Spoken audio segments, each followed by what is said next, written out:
Miami Heat player Bosh and his ex, Allison Mathis, have been a hot topic lately. Mathis wants Bosh, who makes what most of us would consider to be a lot of money, to increase his child support.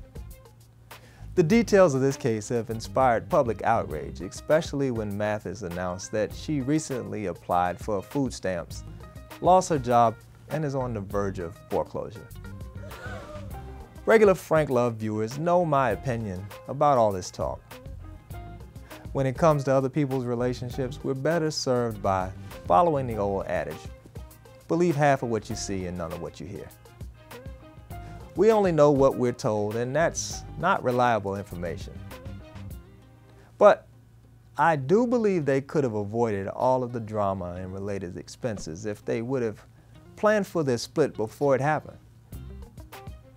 After my current mate and I had been dating for a while, we moved in together and eventually had children, but didn't get married. I had been divorced once, and the process was so unpleasant that I wanted to remain single, at least on paper. However, our municipality recognizes common law marriage, meaning if we lived together long enough, she could legally be considered my wife. So, if we were going to be legally bound, I wanted everything. All expectations, obligations, and plans clearly written.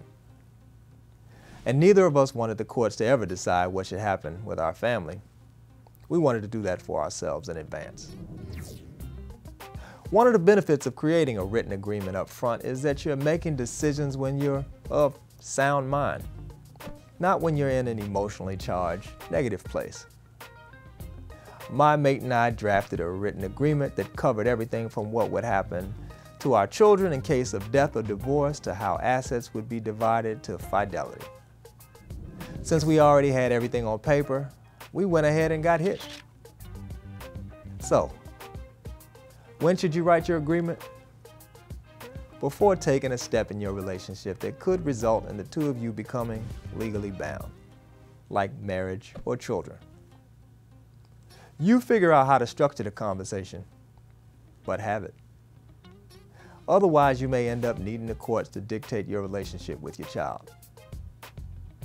Now, please be advised, I'm no attorney and I'm not playing one on television. So I suggest speaking to one about exactly which details to include and whatever else is related to the creation of this document.